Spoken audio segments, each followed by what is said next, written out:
Hop. Bonjour, c'est Maxime de Liberté Évolution. J'ai le plaisir aujourd'hui d'interviewer Adam du blog J'apprends l'argent. Donc à la fois le blogueur mais aussi mon meilleur ami. Bonjour Adam. Bonjour Max, salut. Donc dis-moi qui tu es déjà. Alors bon, bah, moi c'est Adam, je crois qu'on l'a déjà dit. J'ai 30 ans, je vis à Lyon et je travaille dans un magasin de pièces détachées automobiles. Très bien. Quand je parlais, tu as le blog J'apprends l'argent. Donc Mhm. est-ce que tu peux nous expliquer pourquoi tu as créé ce blog il y a 2 ans si je dis pas de bêtises. Ouais, c'est ça, 2 ans. 2 ans pile quasiment. Ouais. Et en fait, si tu veux, j'ai créé ce blog parce que je suis arrivé à un moment dans ma vie où la vie que j'avais, ça me correspondait pas. Donc ça me correspondait pas et je voulais vraiment changer. Et j'ai voulu changer dans pas mal de choses. Mhm. Et donc ce blog m'a permis de me faire un défi à moi-même Mhm. et en même temps de le rendre public. Mhm. Et le fait de rendre public ce défi, je pense que c'était une motivation supplémentaire pour moi. D'accord. Donc voilà, pour vraiment montrer que j'avais envie de changer. Et donc au niveau de l'objectif de base de ce blog, c'était quoi en spécifique? C'était tourné autour de quoi? Bah, en fait, de la liberté financière principalement.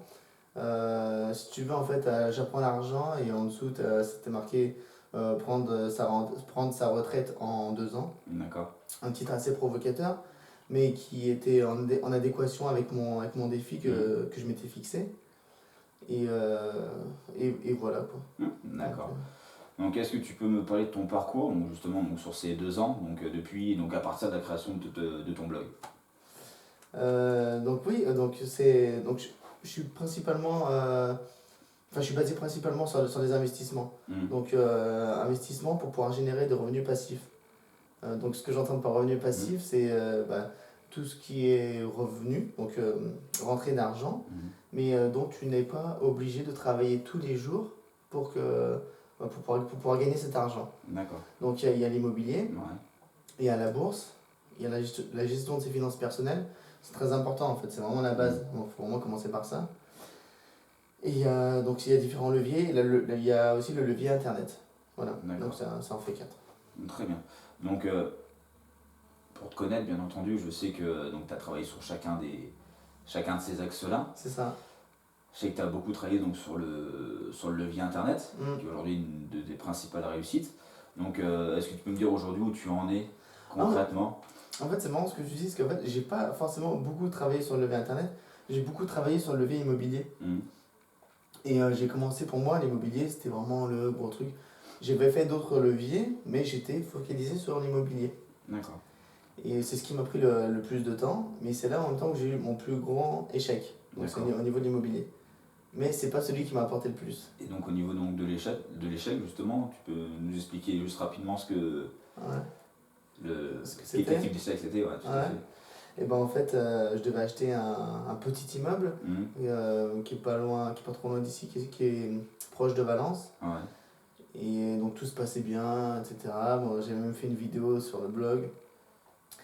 Mais et puis au dernier moment, bon, voilà, donc il y a la proprio qui se rétracte, alors que moi j'avais passé je sais pas combien de mois sur cette affaire-là, j'avais mis beaucoup d'énergie, j'avais même fait des visites, bon voilà, c'était Ouais, très frustrant. c'était très frustrant.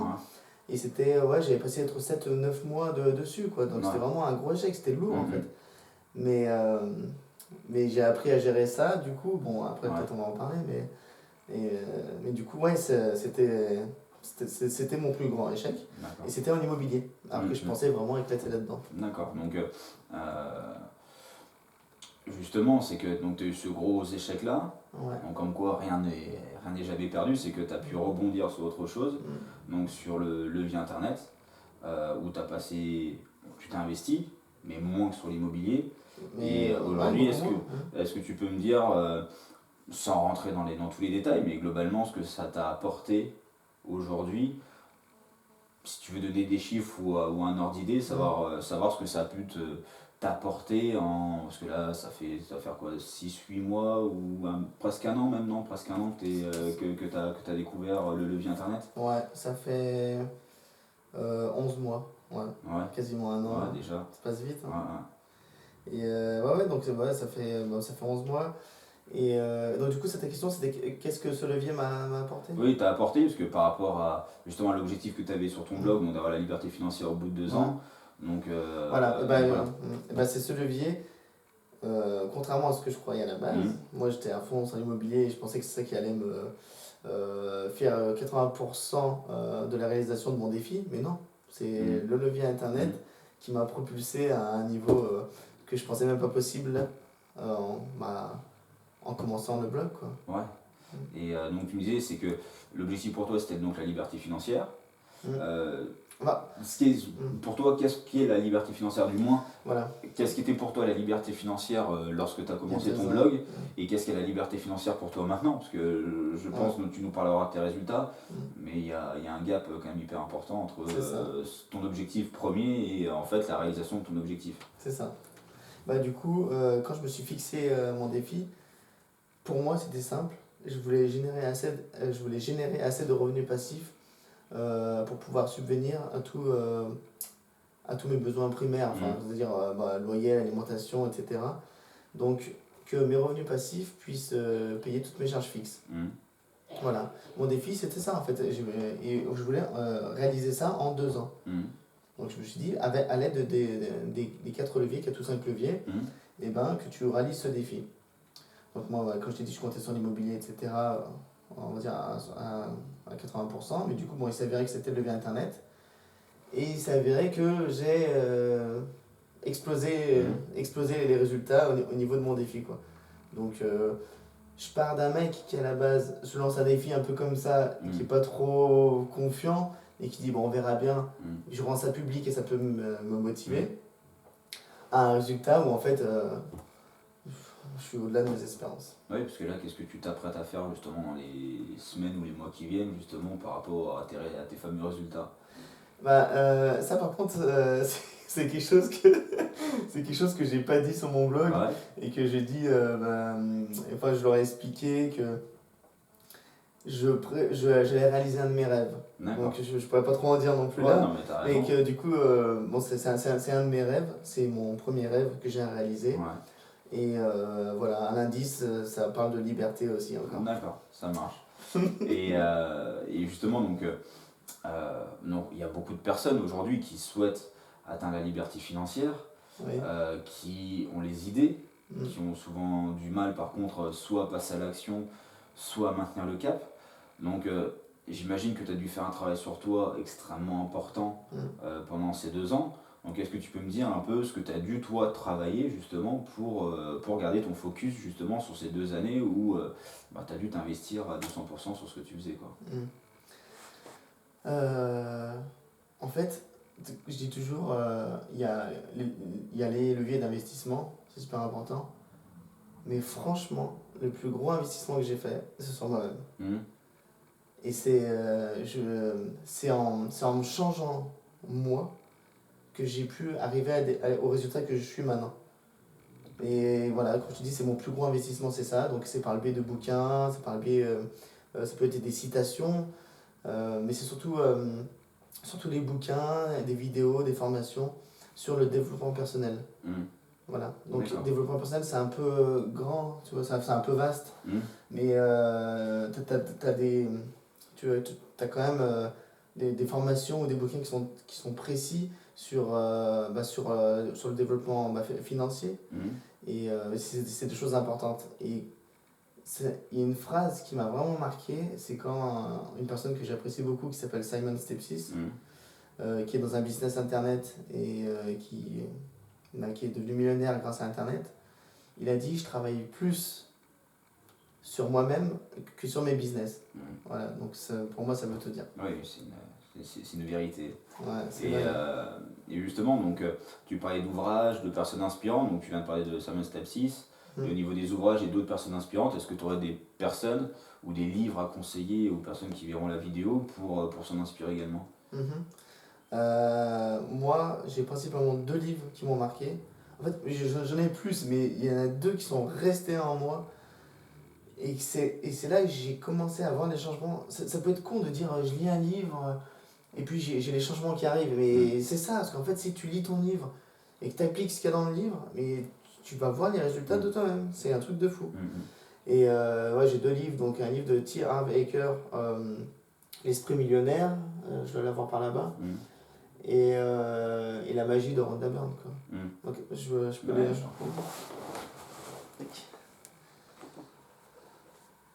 Donc c'est cela. Donc ça, si tu veux leur montrer, c'est La magie de Rhonda Byrne. Hop.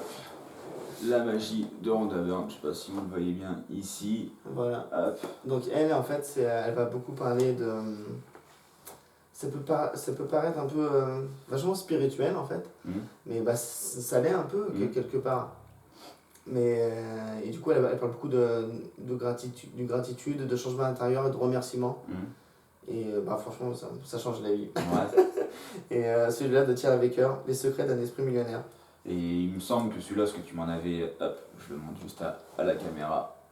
Voilà. C'est que il y a certains bouquins que tu as lus 5, 6 fois. Ouais, mais celui-là, franchement, j'ai dû le lire au moins 8 fois. Mais c'est impressionnant. Et regarde, là, regarde la page, elle est bloquée là. Parce que là, je suis en train de le relire. À chaque fois, j'apprends des nouvelles choses. C'est incroyable, en fait. On croit, ouais, c'est bon, j'ai lu le livre, on sait tout, mais non. Déjà, si on applique tout ce qu'il préconise comme il faut, déjà, ça fait une différence. Et puis, à chaque relecture, on apprend des nouvelles choses. C'est incroyable, quoi. Et il a un nom un peu bling bling, tu vois, Les secrets d'un esprit millénaire, mais il parle de choses vachement profondes, et c'est ça que j'adore. Ouais, non, mais ça c'est parfait. Et puis au niveau donc, des personnes qui ont pu t'inspirer, parce que tu parlais tout à l'heure des ouvrages, tu parlais aussi de vidéos de développement personnel. Est-ce que tu as des personnes à conseiller? Est-ce que tu as des conférenciers ou autres qui aujourd'hui t'inspirent, qui te donnent envie de regarder justement leurs vidéos et qui te donnent une force supplémentaire pour maintenir le cap dans des moments où ça va bien, mais où tu te révèles davantage, c'est dans les moments où tu es un peu dans le creux de la vague? Ouais. T'as des gars comme Anthony Robbins, que je crois qu'ils sont même plus à présenter. Ouais, c'est ça, c'est ça. C'est juste des... Enfin bon. Ouais, voilà, t'as Cédric Anissette qui ont des parcours intéressants. C'est souvent des gens qui ont une vie normale, comme nous tous, quoi. Voilà, un salaire, un patron, etc. Et qui veulent à tout prix changer. Et par le biais d'un changement, d'un développement personnel, par le biais d'investissement, par le biais de leviers d'enrichissement, arrivent à changer leur vie, quoi. Et ça me passionne. T'as Aurélien Macaire qui l'a fait également. Les vidéos de David Laroche, elles sont super intéressantes. Je pense que t'aimes bien aussi. Ouais, beaucoup. Et franchement, c'est des vidéos super inspirantes. Et c'est le style de gars qui... Ça se voit qu'il triche pas, en fait. Ouais. Ils parlent avec le cœur, avec leur expérience, et c'est ça que j'aime le mieux. Ouais, j'imagine. Et donc, une dernière chose, c'est que donc on parle de différents ouvrages, il y a des choses que tu apprends grâce à ces ouvrages. Tu parlais aussi tout à l'heure de certains exercices, parce que c'est pas le tout d'avoir les connaissances. Parce qu'avoir les connaissances, tout le monde ne peut les avoir, simplement c'est que pour avoir du résultat, c'est qu'il faut appliquer ce qu'on nous dit. Est-ce que toi, tu as des conseils à donner donc, pour atteindre ces objectifs? Donc quelqu'un aujourd'hui qui veut atteindre la liberté financière, quelqu'un qui veut aujourd'hui s'assumer parfaitement, etc. Est-ce qu'aujourd'hui, tu aurais un conseil particulier justement pour garder justement donc, le cap? Donc je sais que tu es quelqu'un qui travaille énormément sur toi, tu fais beaucoup de choses, mais quels sont les exercices que tu fais un peu dans l'ombre, si je veux dire, pour te permettre voilà, d'avancer quotidiennement? Ok. Déjà, un truc, c'est simple. Déjà, si tu veux la liberté financière, il faut que tu sois déterminé. Si tu dis, ouais, bon, j'aimerais tester la liberté financière pour voir ce que ça donne. Non, il faut vraiment être déterminé, ça c'est clair et net. Il faut que ta raison, ton pourquoi, il soit super important. Parce que c'est ça qui, dans les moments difficiles, ça va te donner la motivation de faire ce que je vais dire après, de se lever le matin, de faire tes rituels, etc. Si tu n'as pas la raison pourquoi tu veux le faire, on a chacun nos raisons, on a nos rêves, on a nos objectifs, nos projets. Si ça, c'est pas assez fort, du coup, tu tiendras pas sur la durée. Parce que du coup, ça va durer 2-3 mois et puis après, ça va s'estomper.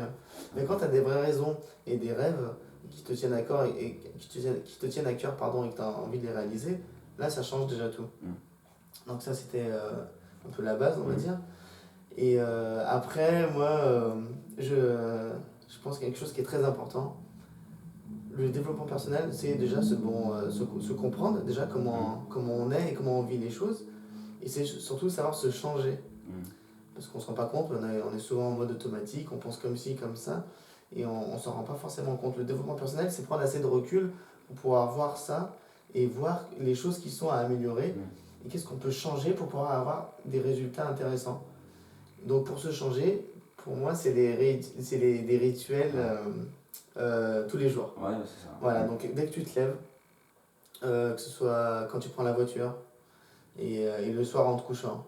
Donc dès que tu te lèves, tu peux te répéter des phrases, tu peux même te les imprimer, les accrocher. Regarde, je t'en ai mis là. Tu vois, moi j'ai des trucs comme ça. Enfin ça c'était en me couchant, mais en fait c'est des phrases où je note mes objectifs et ce que j'ai envie de faire. Je me les répète, j'imprègne mon subconscient de ça. Et ça c'était pareil, c'était une phrase que je mettais... j'en ai aussi au boulot sur mon écran, tu vois, que je réfléchis. Et c'est là, voilà, elle devait être sur le bureau, elle traînait, à chaque fois que mes yeux tombent dessus. C'est important pour s'en imprégner au maximum. Donc, c'est toutes ces petites choses, ces rituels qui sont vachement importants. Parce que ça va devenir des habitudes. Donc, et après, du coup, ton esprit va en être imprégné et va croire cela possible. Oui, donc c'est vraiment le cursus de la pensée, de l'habitude, Voilà. l'habitude qui devient une croyance après, Voilà, c'est ça. donc justement pour remplacer ces fameuses croyances qu'on avait auparavant, C'est ça. qui étaient très souvent plus limitatives qu'autre chose, justement, quoi. D'accord. Et tu vois, par exemple, des fois, les gens, je pense, des fois, les voitures à côté de moi me prennent pour un fou. Quand je prends ma voiture et que je vais au boulot, je pense que les gens à côté me prennent pour un fou, quoi. Parce que des fois, je parle tout seul, et j'ai mon cahier, par exemple, je mets en évidence, ça s'appelle prendre conscience de sa bonne fortune. C'est de tout ce qu'on bénéficie déjà, donc d'avoir une famille qui nous aime, ou enfin, des choses assez simples, etc. Et je les énumère, je parle à haute voix, etc. Donc c'est pour ça que... Et ça, je le fais tous les jours, et franchement, c'est vachement important. Et donc du coup, c'est pour ça que les gens peuvent me prendre un peu pour un dingue des fois à côté. Mais c'est ces rituels qui font que je me change et que j'arrive à accéder à des niveaux super intéressants. Voilà, donc ouais, donc c'est vraiment quelque chose de parfaitement ficelé. Donc c'est, tu dis, voilà, c'est le matin, c'est le soir, c'est donc vraiment avoir des petits messages un petit peu partout sur lesquels tes yeux vont se poser régulièrement dans la journée. Donc pour faire en sorte de lire, même de lire inconsciemment, pour faire en sorte que ça soit réellement ancré dans ton esprit. Et ça après aussi de parler à haute voix. Pour intégrer davantage de choses, comme tu dis, dans ta voiture. C'est pour ça que les gens, des fois, se demandent un peu ce qui se passe. Et puis, tu sais, dans l'exercice que je t'avais parlé, où des fois, je m'imagine, enfin, je suis dans ma voiture, encore une fois, et je m'imagine que j'ai déjà ce que je veux. Donc, je me mets dans la situation, et je fais comme si j'avais la chose que je désire, et quelqu'un me pose une question, ou par exemple, toi, tu m'interviews, et tu me dis, ouais, alors, comment ça se passe avec maintenant que tu as ça, ici, ça. Et je ressens les choses. Et ça, c'est vachement important, quoi. Donc, imaginez qu'on a déjà ce qu'on veut. Ça peut paraître bête, mais c'est super important pour habituer là-dedans. Oui, pour l'intégrer. Et que ça se concrétise. D'accord, super. Et puis, tu parlais aussi de citation, donc on finira l'interview sur ça. Est-ce que tu as, donc tu m'as parlé d'une citation de Samuel Stepsis tout à l'heure, mais est-ce que tu as autre chose, vraiment cette citation aujourd'hui qui pourrait résumer un peu ton aventure ou la force qui t'anime au quotidien pour avancer? Ouais, j'en ai une. Et c'est une citation que j'adore et qui se vérifie plus j'avance dans cette aventure de liberté. Et plus elle se vérifie, c'est une citation de Napoleon Hill. Et en fait, il dit tout ce que l'esprit peut concevoir et qu'il peut croire, il peut l'accomplir. Voilà, donc comme quoi... Il n'y a rien qui est impossible. Voilà, les seules limites qu'on a, c'est celles qu'on se fixe finalement. Voilà. Et c'est incroyable. Ouais, j'imagine. Non mais écoute, sur cette bonne note, je te remercie de m'avoir accordé cette interview aujourd'hui. Avec plaisir. Donc je vous rappelle que Adam s'occupe du blog donc J'apprends l'argent, donc n'hésitez pas à y jeter un petit coup d'œil aussi sur le travail qu'il a produit pendant ces 2 années, et sachant que il ne s'arrêtera pas en si bon chemin de toute façon quoi qu'il arrive. Et puis on se retrouvera dans de prochaines vidéos pour parler de développement personnel. Voilà, passez une excellente soirée et à très bientôt. Salut, salut.